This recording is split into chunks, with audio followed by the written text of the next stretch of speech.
Bien, vamos a hablar justo sobre ese tema con Diego Macera, gerente del Instituto Peruano de Economía. Gracias por estar aquí en Primero a las 12. Bien, hemos escuchado al presidente del Consejo de Ministros, César Villanueva, decir que no se van a afectar los derechos laborales, pero eso es algo muy distinto de lo que dijo el presidente Vizcarra en CADE, ¿no? Sí, el presidente Vizcarra en CADE habló específicamente de los sobrecostos laborales, mencionó que el Perú es uno de los países con los sobrecostos laborales más altos, entonces uno esperaría que la reforma laboral, si es que se le quiere llamar así, vaya más o menos por ese camino. Podemos discutir si es la mejor manera es hablar sobre costos laborales o de repente mejor es enfocarse sobre costos de despido, pero por lo pronto lo que dijo el presidente Vizcarra era que los sobrecostos laborales era lo que le preocupaba. Ajá, los sobrecostos laborales, ¿a qué se refiere? ¿Qué es lo que está pasando con el tema de la informalidad y si realmente esos sobrecostos laborales hacen pues que haya más informalidad en el país? Es una buena pregunta porque la respuesta no es tan intuitiva. A ver, los sobrecostos laborales nos referimos, por ejemplo, a los 30 días de vacaciones, al pago de CTS, al pago de gratificaciones, al pago de salud, la asignación familiar. Entonces, son todos estos costos que no son directamente parte de tu sueldo, pero que a veces el empleador tiene que poner encima, ¿no? Por ejemplo, ahí el caso más claro es el de salud o las EPS. Hay que notar sí que son diferentes regímenes, ¿no? Hay régimen...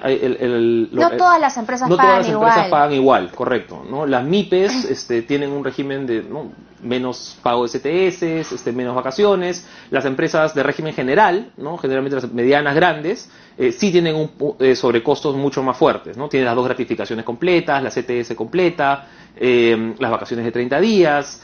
Entonces, todo esto sumado te da un sobrecosto alto en el Perú comparado a otros países de América Latina. Claro, pero las grandes empresas siguen teniendo grandes utilidades que incluso las pueden repartir entre sus trabajadores. O sea, ¿cuál es el problema ahí? ¿Es para que gane más el empresariado? No, el tema no es la utilidad de las empresas, el tema es cómo podemos hacer que los trabajadores que tienen una productividad baja entren a trabajar en una empresa formal, en una empresa que tenga por lo menos un seguro de salud. Ajá. ¿Ya? El problema es, ahora estamos legislando para el 20% de trabajadores formales dependientes y en realidad la discusión del 70% de informales, claro. Bien, gracias. ¿Qué va a pasar con estas leyes, con estas reformas? ¿Va a haber más formalidad? La reforma, si se reduce el sobrecosto, es difícil, ¿ya? O sea, sí ha habido algunos intentos de reducción de los sobrecostos laborales cuando se pasó, por ejemplo, la ley MIPE, pero tuvo muchas limitaciones y en realidad no tuvo los resultados que uno hubiera querido. El tema de la retroactividad, por ejemplo, fue un problema, ¿no? Uno puede tener una empresa hoy día, y yo quiero ser formal hoy día, quiero formalizarme, he sido informal mucho tiempo, pero quiero formalizarme ahora, entonces tengo que pagar todos los derechos pasados de los trabajadores por los años que estuvieron trabajando como informales. No es más o menos, ¿no? Entonces, por ahí, eso es un costo grande que claro, muchas empresas nadie quiere ser formal. Entonces. Sí. ¿No sería por ahí más bien la reforma para ser más formales? Lo que pasa es que sí hay una discusión interesante sobre cuánto de estos sobrecostos son en realidad sobrecostos en la medida en que los trabajadores los valoran, ¿no? O sea, por ejemplo, el caso de la CTS es muy claro. El caso de la CTS en realidad es un pago diferido, ¿no? Te depositan ese salario en tu cuenta y alguna vez cuando te desvincules de trabajo vas a poder usarlo. Entonces no es necesariamente un sobrecosto si el trabajador lo valora. El problema es cuando estos sobrecostos empiezan a interactuar con el salario mínimo, ¿ya? O sea, cuando tenemos salario mínimo relativamente alto como es hoy día para el nivel de productividad, más sobrecostos, ya estamos hablando de que una empresa de régimen general tiene que pagar por trabajador no los 930 del salario mínimo, sino algo más cercano a los 1.400 o 1.500 soles al mes, ¿ya? Entonces, en la medida en que el trabajador peruano en promedio no es tan productivo, ¿no? Un trabajador peruano promedio pues, de 1.000, 1.200 soles, 1.300 soles, se le hace muy difícil a la empresa de régimen general, ¿no? Pagarle estos sobrecostos cuando tienes un salario mínimo relativamente alto.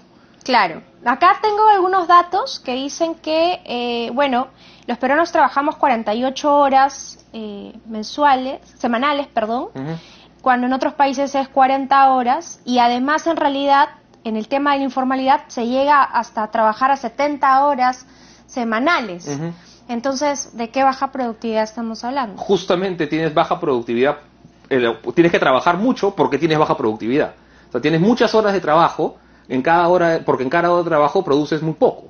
Entonces, para compensar, tienes que trabajar horas extra, la gran mayoría en sectores informales, ¿ya? Y aquí a veces obviamos de la discusión, pero sí hay que tener en cuenta que entre 20 y 25% de la población del Perú está en el campo, ¿no? Es actividad agrícola. Entonces, ¿cómo insertamos también en estos sectores modernidad, formalización? Si por otro lado estamos promoviendo normas o viendo si expandimos una norma como la Ley de Promoción Agraria. Pero hay un digamos, la Ley de Promoción Agraria es diferente al régimen. Sí, es justamente uno de los ejemplos en los que te demuestran que si tenemos una legislación laboral favorable, podemos promover formalidad. Hay muchas cosas que se pueden mejorar de esta Ley de Promoción Agraria que está en debate. ¿No? Creo que la parte de salud se puede mejorar, la parte tributaria se puede mejorar, pero lo fundamental es la parte laboral, ¿ya? Y la parte laboral es, en buena cuenta, lo que ha permitido el despegue de la agroexportación en el Perú en los últimos años. Entonces, ¿más que el tema de SUNAT?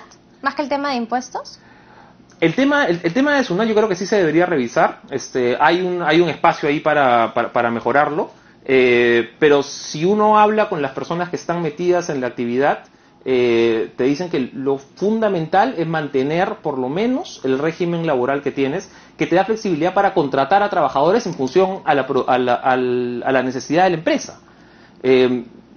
Hoy, si ves las cifras de formalización del campo a partir de esa norma, no es que sean boyantes, todavía la gran mayoría del campo es informal, pero en los sectores en los que esta norma ha tenido impacto, son los únicos sectores en donde tienes formalidad en el sector agrícola, los únicos.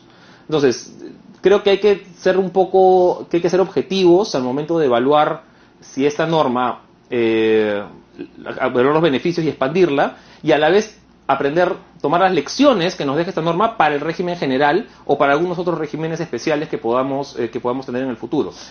Y en esto es, creo, lo que el presidente Vizcarra podría estar pensando cuando habla de una reforma laboral. Digamos, identificar cuáles son los espacios qué cosas hizo bien de repente en la Ley de Promoción Agraria, qué espacios se hicieron mal en la ley de MIPE, ir aprendiendo de algunas experiencias como esas de acá, como de afuera, y ver, qué cosa de verdad podemos hacer para promover productividad y formalidad en el Perú, ¿no? Porque hemos tenido experiencias que no han funcionado, y va a haber un costo político alto, ¿no? Ya vimos lo que pasó con la Ley Pulpín, ¿no? Eso fue finales del 2014, si no me equivoco. Entonces, este tipo de temas son sumamente sensibles y tiene que haber un consenso, ¿no?, político y social y una estrategia de comunicación muy clara respecto de los beneficios de estos cambios en el régimen laboral. Porque son temas complicados, son temas difíciles y quizá es el momento ideal para empezar a plantearlo, porque tienes un ejecutivo empoderado y que puede poner esos temas sobre la mesa. En un contexto de un ejecutivo más débil, que de repente no se quiere, sin posibilidad de comprarse reformas complicadas, esto se patea. Hoy tenemos esa oportunidad, el presidente lo ha mencionado, sin dar muchos detalles, pero lo ha mencionado, y hay que aprovechar el contexto. Bueno, ya hemos escuchado también a César Villanueva ya hablando de una forma más política, ¿no? No se van a recortar algunas de los beneficios, de repente para los trabajadores que ya están trabajando con esos beneficios. Podría incluirse que los nuevos trabajadores sí, es una opción. Algunas de las reformas laborales son de ese tipo. O sea, los que ya están con ciertos beneficios, ya están contratados de cierto nivel, se quedan con esos beneficios, y los nuevos trabajadores, sea que están entrando por primera vez a un trabajo, o sea que se han cambiado de trabajo de repente, ya entran con las nuevas condiciones. Ahora, igual creo que mucho de la discusión se está centrando en esto de los sobrecostos, y hay un debate legítimo ahí, pero quizá deberíamos tratar de orientar un poco la discusión hacia la parte de los costos de despido, ¿ya? O la imposibilidad de despedir trabajadores una vez que están contratados de dependiente y a tiempo indefinido. Aquí está quizá el cuello de botella más grande de la regulación laboral. Pasa por una sentencia del Tribunal Constitucional, o sea que es un poquito más difícil de manejar que con una ley, pero ese es uno de los debates que deberíamos estar teniendo, que creo yo es más importante. ¿Cuál es su propuesta para este punto? Tenemos que revisar, o sea, el Tribunal Constitucional tiene que revisar la norma, la sentencia del 2001 respecto de la reposición de trabajadores y su interpretación de la Constitución respecto de que la medida adecuada de resarcimiento es la reposición del trabajador y no un pago de indemnización, como es en la mayoría de países. Entonces, eso nos pone como en los últimos países del mundo en el ranking de qué tan fácil es contratar y despedir trabajadores. Porque aquí se hace casi imposible. Entonces, ¿cómo pero eso en el Estado. No, en la empresa privada. En la empresa privada como formal, dependiente, con un contrato a tiempo indefinido. Se hace muy difícil despedir a trabajadores y eso hace que el mercado laboral sea menos dinámico. Si yo si yo tengo miedo de contratar a un trabajador porque no sé si ese trabajador es bueno o malo, pero sé que si lo contrato y lo pongo a tiempo, con contrato a plazo indefinido, no lo voy a poder separar, entonces yo voy a tener mucha precaución al momento de contratar y probablemente decida contratarlo o a plazo fijo, no te renuevo cada 6 meses, ¿no? O bajo la mesa o informal. ¿Ya? Entonces, y esto le ha costado ya salarios porque hay estadísticas que se le paga menos a trabajadores que tienen contrato a plazo, se le paga menos a los trabajadores que tienen plazo determinado que plazo indefinido, y además se invierte menos en capacitación, hay menos seguridad para el trabajador. O sea, si yo sé que tengo un contrato a plazo indefinido y estoy haciendo bien mi trabajo, de repente pues puedo poner una casa, una hipoteca, un carro. Pero si me van a renovar el contrato cada 3 meses o 6 meses, claro, este tipo de consumos son un poquito más complicados. Entonces, hay mucho por hacer aquí en el tema de reposición de trabajadores, y creo que es un punto más importante del cual deberíamos estar conversando más que las partes de los sobrecostos laborales, que no es que no sean importantes, son importantes sobre todo cuando interactúan con salario mínimo, pero lo de reposición es lo clave. Bien, muchas gracias por haber venido aquí a Primero a las 12.